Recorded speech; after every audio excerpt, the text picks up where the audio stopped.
All right, guys. Happy New Year. Happy New Year's. It's a whole new year. How wonderful. What are your goals? What are your plans? What are you doing? Leave them below. Let me know. So, funny things have been happening. Funny way God turns everything upside down, right? For you. When you are a child of God's, as I am, live like a child, not like, a servant. You are a child of His. So, what's been going on? So, first of all, I have this something is seriously wrong with this woman. I am being dead serious right now. I am truly being dead serious. I'm not entertaining people like I do sometimes with my humor. Um, this redhead, uh, you know, redhead from 2A Acres. Kevin has the great life at 2A Acres, which is more like a pit of hell. It really is. He is living in adultery. He does not have his life together. And the funny thing is, he ran in New Hampshire as a Republican. Usually you have to have your ducks in a row to run because you're going to get slaughtered from people. You usually shouldn't have anything of reproach on your record, right? He actually ran for a Republican, and I'm like, oh my goodness. So when I first went to court with this guy, I didn't know who he was. I didn't know who Kevin Leandro was. Usually my husband and I knew each other's friends. We knew who was who in each other's lives. We had mutual friends too. Um, so all of a sudden, and a guy doesn't do this to you ladies, so this is my video to help other women. A guy doesn't do this. A man, only a coward, does this, okay? A man doesn't do this. So here I am. We made plans together as partners, which he broke a contract, not just marriage, but as partners, to come over here for a little bit, figure things out, make sure our son has a roof over his head as a minor. That's a responsibility, right? He didn't want to look in New Hampshire. He didn't want to fight for the house in New Hampshire with Mike. He didn't want to do anything. He just wanted to be in porn and look at other women and do whatever he wanted in secret, right? So I'm like, what's going on? What's the matter? I brought him a motorcycle, tried to cheer him up, tried to, make him feel better. He wasn't happy, okay? And then he throws me, and then he sends me texts. He's so sorry. And then in court, he lies because he's afraid of going to jail. But yeah, it's on his record. It's all in these videos. He threw me. When I tell other men or other people, they're like, that's it.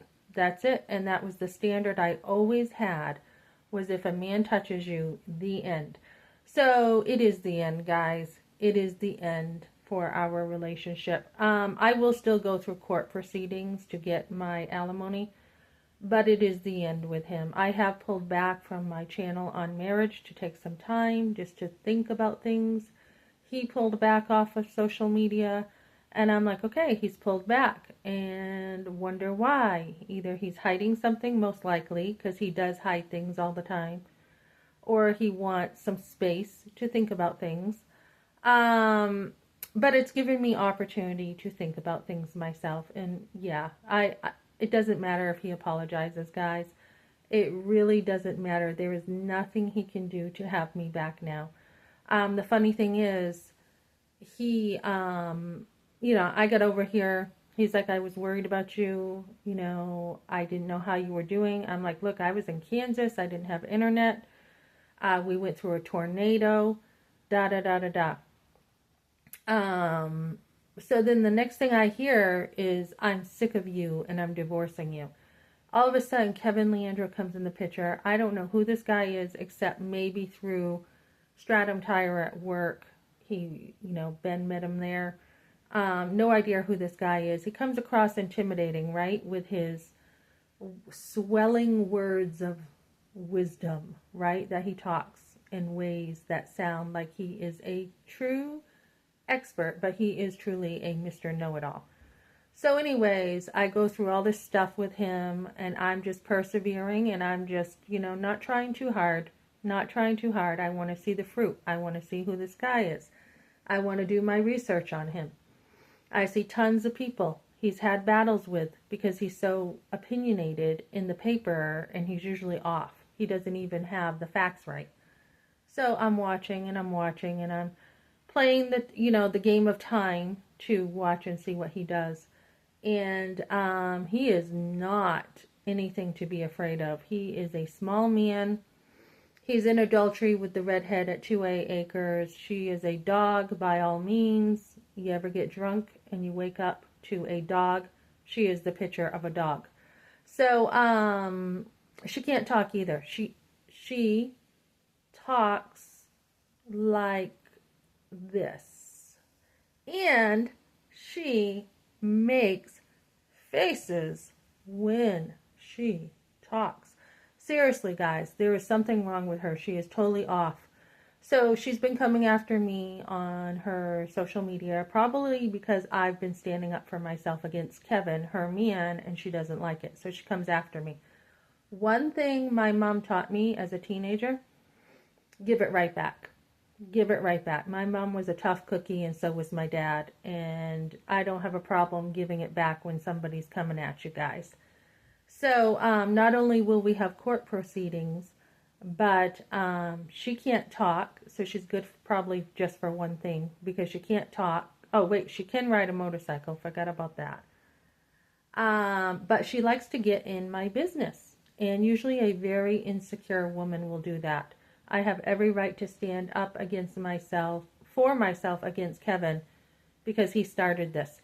And my husband is the one who had started the whole thing originally. He started it all. He started the divorce. He lied to the whole entire community saying I left him in his truck in New Hampshire. He agreed I come over here. He agreed we have a plan that I would figure things out from here with him and we'd find housing again in New Hampshire. Instead, he left me on the streets. Not only did he leave me on the streets, but he left my son homeless. Not only did they do that, but like Erica Kirk right now is really on the internet, right? I don't like her. There are a few people in life I do not like, and I do not like Erica Kirk. I knew something was off at the beginning with her not really mourning her husband, and everyone's like, oh, what right does anyone have to judge her with how she mourns? Well, she's been covering a lot of stuff up, right? That is why she wanted to keep the narrative. Same thing with my husband's parents. They have a narrative they must keep. They must have a certain image in the community. So when their grandson needs, a place to stay because he's homeless, nope, you're not getting any help from us, right? They have not cared about their grandchildren. They only have the name grandparent in name only. They have not really been there for their grandkids. Same thing with my husband. He went for the money. He put me under the bus. He tried to blame every single thing he could on me when actually I was like his best friend. Total best friend. Even that song Kiss he would sing. And the truth is, which way was he going? I mean, one minute I hear I love you, the next minute you're a bitch, the next minute, I don't know what to do without you. I mean, he was Jekyll and Hyde at the end. And so he made his bed, so to say. He made his bed and he can sleep in it. I will be going forward forever until alimony comes my way. He's not getting away with this. Kevin Leandro, he has separated from Kevin to a point. He's not on social media with Kevin. Kevin has distanced himself. This is going with Kevin too. It's going all the way up with Kevin. And like I said, Carrie, it's not about holding a grudge. It's forgiven before God. I have chosen to be before God and say God's going to deal with him and he's going to deal with him. But as far as some justice, yeah, I'm going for everything. So Kevin, Carrie, his parents, everybody, because you don't just attack people when you don't like something that they say. So Donna, this had started with Donna too. She had come up against me as a mother-in-law, and I had to put my foot down many times. She didn't like I became a Christian. Don't know what she had in her past with her mother, okay? But that's her problem. It's not mine. And so as I was trying to parent, I heard every single thing I said. Don't give him candy. She came up against me. She didn't work at relationship with me. And I had to put my foot down and say, hey, when there's mother and grandmother, the mother rules, not you. So I had to put her in her place many times. I said, you don't want to be a bully, because she started calling me names when Ben got behind on the mortgage. She started calling me a gold digger. This is where it started, guys. And she wanted Ben to divorce me. He comes home and, we had gotten behind on a mortgage. $110 they wanted to fight over. $110. Their credit was fine. We get a little bit behind. They don't want to check the mortgage themselves. They don't want to check and see how, things are with the mortgage. And they just let it go. And then they let it go and let it go. And then they say, we want Ben over now without you. So Ben goes over, and I was fine with it. I'm like, yeah, they do need to talk to him because he won't take any responsibility for anything. So they're like, why weren't your bills paid? Blah, blah, blah, blah, blah. And they cornered him and shamed him, and he blamed me. And when they had actually started to call me a gold digger, he didn't stand up for me. So when he got home, I'm like, how'd it go with your parents? Don't talk to me. I think I want a divorce, he says. I'm like, what? What? Now, I fought for my marriage then, and it was hard. It was hard enough then to forgive my husband, to forgive them, okay? And I was kind of stuck too, and I was like, wait until I'm done. Wait until these kids get older. They're in trouble for what they did to me. So I had to kind of tolerate a little bit, guys, because my kids were little. I had to be very careful because Donna's like, oh, I'll take your kids away, and I'll do this, and I'll do that. And so I had to be really wise about it. And then I went into a group at a church, talked to them about all the family stuff going on. And, she calls the church. She tries to get me in trouble with the church. She emails my kids. She tries to get them away from me. She's, just a major, major pain in the butt. So Ben and I, I slowly, I forgave him. I slowly worked out trust with him again. Slowly, and this doesn't even include when I went to college for court reporting and he didn't want me to go to college. And then I went to hairdressing school. He didn't want me to do hairdressing. And I had my firstborn son, so that was fine. Every time I worked to try to improve myself, 2 or 3 jobs during hairdressing school, he didn't like it. He wanted all my time. He did not like me working at all, but yet he wouldn't take care of the bills. He wouldn't work and take care of the bills. So, finally, we work it out, and I have forgiven him, and there's some sort of trust again. I thought we had resolved everything, and we're getting closer. We have a house now. He's happy. Everything's good. And then he doesn't want his parents over. He's sick of his parents, understandably, right? Them and their shenanigans. And so I come over here after we lose a home that had mold, which I'm not going to buy a home that has mold. And I'm not going to deal with a real estate guy who is as crooked as a dog's hind leg. That's Mike DeCroto, okay? I already said I don't think I want to deal with this guy. And he's like, oh, it's fine. We'll enjoy the home. So I compromised my better gut feeling for my husband to follow him. And he was happy. I couldn't really I didn't even unpack completely. I couldn't really get to the point of really trusting that home situation. So we were there like 4 years, and I still had stuff that I did not unpack. And then, I came over here for the good of my family, and he starts, not only did he leave me with nothing, but then he drags me through the mud. I tell everybody this on social media, and then he goes and he, lies about me. He's on social media saying, I'm negative in a joking way. He's the one who's negative. He's the one who had the problem. I didn't have the problem. I felt like through thick and thin, ladies, with your marriage, through thick and thin, through being homeless, if I had to be homeless myself, not my son, but myself in a truck with him, that wouldn't have bothered me. I don't have a problem with not having a lot in life. If we would have had a lot, that would have been fine too. Either way. So, he's the one who gave up. He's the one who broke up, filed the divorce. I fought it. He still wanted a divorce. He had plenty of time to change his mind. When we were dating, he broke up with me because I went to college, and then he broke up with me again because he wanted his freedom. So, guys, that's when I was with a lot of guys. I mean, I just dated and dated, and I had no problem finding guys who were interested in me. I didn't even look. They were after me.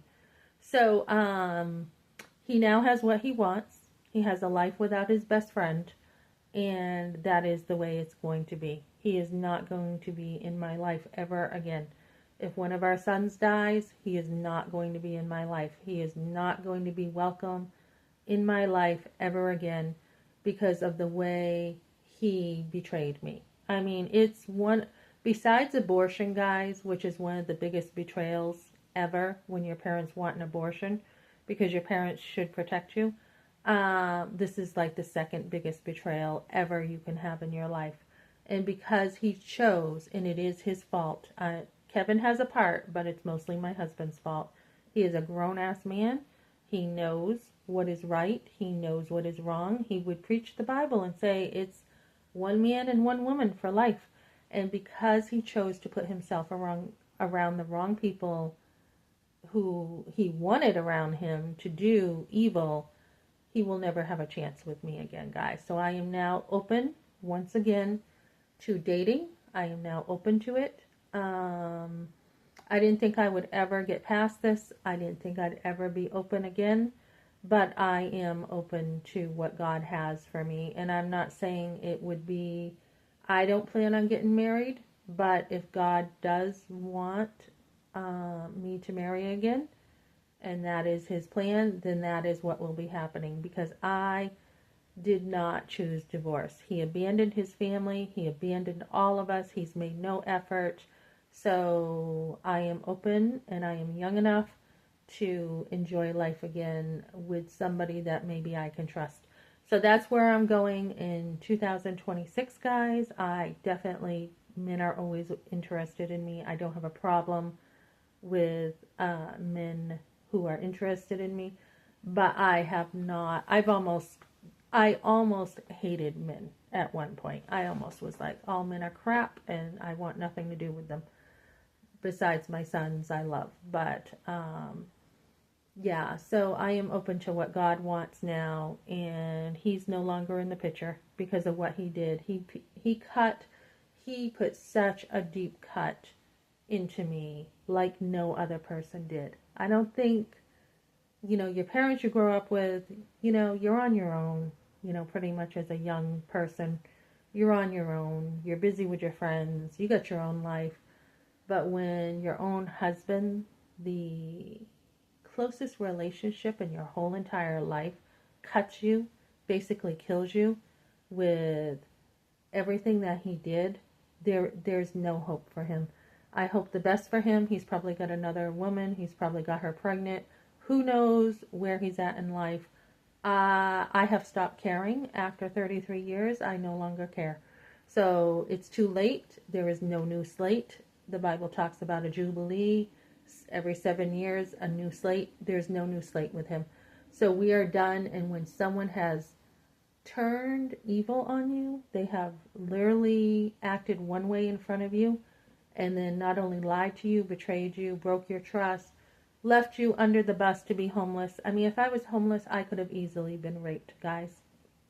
Didn't care about you at all.